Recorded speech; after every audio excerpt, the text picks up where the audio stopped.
বিসমিল্লাহির রহমানির রহিম। আসসালামু আলাইকুম। সবাই কেমন আছেন?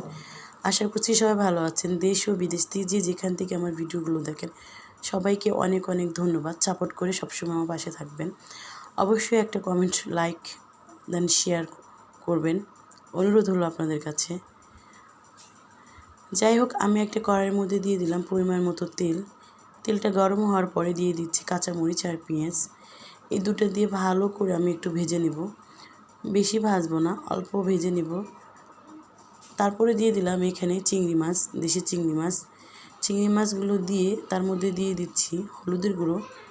দিয়ে ভালো করে চিংড়ি মাছটাকে আমি এখন এই সব কিছু একসাথে মিলে ভেজে নেব। আমি যে হলুদটা এই কারণে আমি দিয়ে দিলাম, চিংড়ি মাছ আরেকটু সুন্দর কালার চলে আসবে তার জন্য। যাই হোক, এটা একটু ভেজে টেজে নিলাম। তারপরে দিয়ে দিচ্ছি এটা একটু জিরা আর হলো কাঁচামরিচ আর আপনার হলো একটু পেঁয়াজ একসাথে বেটে নিয়েছিলাম বাটাতে।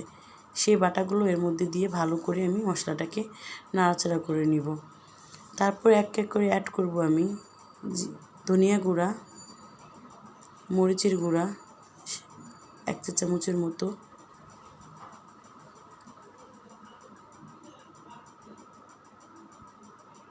দিয়ে দিলাম স্বাদ মতো লবণ। দিয়ে ভালো করে এখন আমি নাড়াচাড়া করে নেব। মশলাটাকে ভালো করে কষিয়ে তারপরে পানি দিয়ে দেবো। যে পানিটা আছে এটা কষানো হয়ে গেলে তার মধ্যে আমি আবার একটু কষানোর জন্য পানি দিয়ে দিব। এখানে পানিটা দিয়ে 2 মিনিটের মতো ঢেকে আমি এটাকে কষিয়ে নেব। ঢাকনা তুলে মাঝে মাঝে আমি নাড়াচাড়া করে দেব।